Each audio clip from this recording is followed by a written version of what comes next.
Industry में आप सबने सुना होगा ट्यूब या फिर पाइपलाइन या फिर पाइप। तो हम बताएंगे कि पाइप और ट्यूब में क्या डिफरेंस है। ट्यूब ही पाइप है या पाइप ही ट्यूब है या फिर ये अलग अलग है। तो मेन तीन डिफरेंस, बड़ी शॉर्ट वीडियो होने वाली है, वीडियो बड़ी है अंत तक खड़ा दो। तो स्वागत है आपका आपके टेक्निकल शादाब सर में। तो चलिए वीडियो शुरू करते हैं। देखिए मोटी मोटी सी बात ये जान लेते हैं कि जो पाइपलाइन है हमारी और जो ट्यूब्स है दोनों सिमिलरली है, यानी कि एक जैसी है, एक है नहीं। उनके थोड़ा डीपली देखेंगे तो उनमें डिफरेंस आ जाता है। बहुत सारे पर्सन इंडस्ट्री में दोनों को सेम ही मानते हैं। अगर दोनों सेम है फिर अलग अलग नाम क्यों है? कुछ जगह पर सेम भी होते हैं और बहुत सारी जगह पर सेम नहीं होते।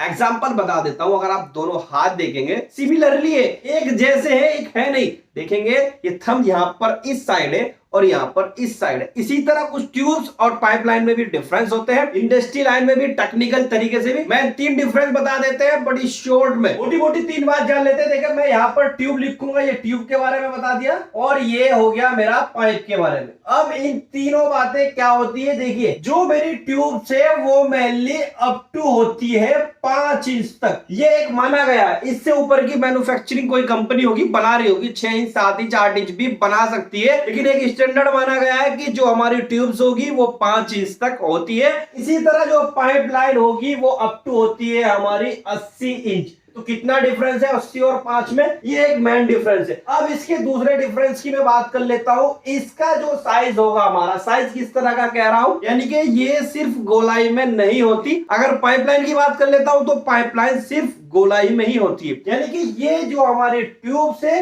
ये रेक्टेंगल भी हो सकती है।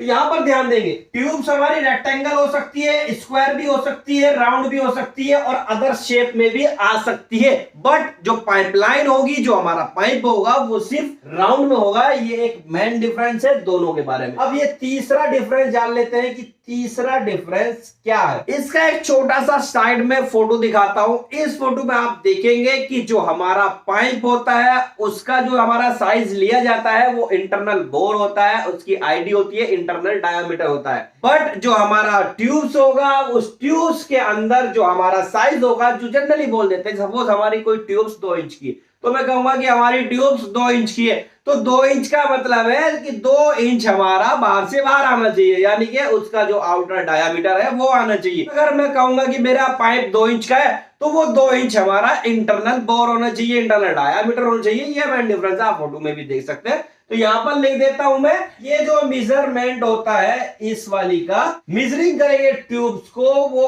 ओडी को करेंगे, आउटर डायामीटर को करेंगे। इसका जो मेजरमेंट करेंगे यहां पर आईडी करेंगे, इंटरनल डायामीटर करेंगे, या फिर बोर कह सकते हैं कि जो उसका बोर होता है वो करेंगे। साइज एमएम में भी ले सकते हैं, इंचेस में भी ले सकते हैं। ये डिफरेंस आपको कैसे लगे और डिफरेंस समझ में आया कि? अब बाकी जो मैन तीन छोटे छोटे और मोटे मोटे डिफरेंस है वो यही होते हैं। वीडियो कैसी लगी कमेंट में जरूर बताइए। अच्छी लगी वीडियो तो लाइक, चैनल सब्सक्राइब और वीडियो को शेयर करना बिल्कुल ना भूलें। नेक्स्ट वीडियो तब तक के लिए